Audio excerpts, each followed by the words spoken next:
may bagong prediction po tayo mula mismo sa isang malapit na advisor ni US President Donald Trump. At siya po ay walang iba kundi si Ginoong Bo Hines. Ayon sa kanya ay maaari raw umabot sa 15 to 20 trillion dollars ang buong crypto market sa mga darating na taon.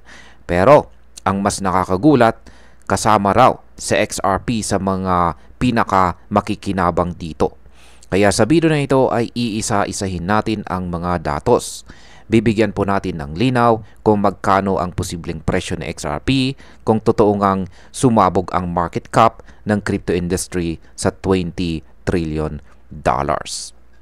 Kaya yan, bago po tayo magpatuloy ay pakibasa na lamang po muna ang disclaimer dito po sa ibaba ng ating screen. Yan, unahin po muna natin si Ginoong Bo Hines. Siya po ang Director ng President's Council of Advisors for Crypto Assets. At ayon sa kanya ay darating ang panahon na aabot sa 15 to 20 trillion dollars ang halaga ng buong crypto market.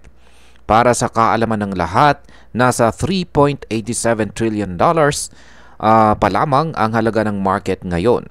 Kaya kung tutuusin ay nasa 4 times to 5 times growth pa ang posibleng mangyari. At ang dahilan, ayon po kay Ginoong Hines, ang US daw ay kailangang mamuno sa global shift papunta sa digital assets at ang access po sa US capital markets ay unti-unting nakabase na sa dollar-backed stablecoins. Kung totoo ito, siguradong makikinabang ang mga malalaking project tulad ni XRP. Ngayon ay magkano po ang presyo ng XRP kung umabot nga sa 20 trillion dollars ang buong crypto market? Ayan. Ito na ang tanong ng lahat. Kung umabot nga sa 20 trillion dollars ang buong crypto market at mananatili sa XRP sa kanyang kasalukuyang market dominance na 5.33%, ano kaya ang posibleng presyo nito? Yan, kung titignan po natin ang simpleng math, yan, ang total market cap ay 20 trillion dollars. Ang XRP dominance ay nasa 5.33%. Ibig sabihin, ang market cap ni XRP ay nasa 1.06 trillion dollars. Ang kanyang circulating supply ay nasa 59.18 billion XRP at ang kanyang estimated price ay $18 kada isang XRP. Oo, tama po ang narinig ninyo. $18 bawat isa. Mula po sa presyo na $3.43 lang ngayon ay posible pong halos 5 ulit ang itataas nito. Ngayon ay paano kung lumaki pa ang dominance ni XRP? Ayan. Kaya hindi pa dyan natatapos ang kwento. Ayon po sa datos ng TradingView, tumaas ng 19.3% ang dominance ni XRP nitong nakaraang linggo. Ibig sabihin ay mas mabilis siyang tumaas kumpara sa ibang crypto coins, kasama na sina Ethereum at saka Solana. Kung magpapatuloy po ang ganitong trend at lumaki pa ang share ni XRP sa market, posible pa itong lumampas sa $18. Ayon po sa ibang analyst tulad po ng Telegon, posibleng umabot sa XRP ng hanggang $36 kung ang presyo ni Bitcoin ay nasa $620,000 sa pagsapit po ng taong 2030. At ayan, ngayon ay kumustahin naman po natin si Bitcoin sa prediction na ito. Ayan, hindi rin natin pwedeng kalimutan itong si Bitcoin syempre. Sa kasalukuyan ay siya po ang hari ng crypto na may 61.83% na dominance. Kung ito ay manatili hanggang umabot po sa 20 trillion dollars ang market cap, magkakaroon po siya ng market value na 12 trillion dollars. At sa ganitong setup ay aabot po ng higit $620,000 ang kanyang presyo or ang presyo ni Bitcoin. Grabe, di po ba? Halos pangarap na lang dati ang ganitong mga numero, pero unti-unti na itong nagiging posible sa mata ng mga institutional investors at saka policy makers. Yan, para po sa atin bilang mga Pinoy crypto enthusiasts ay napakahalaga po ng balitang ito.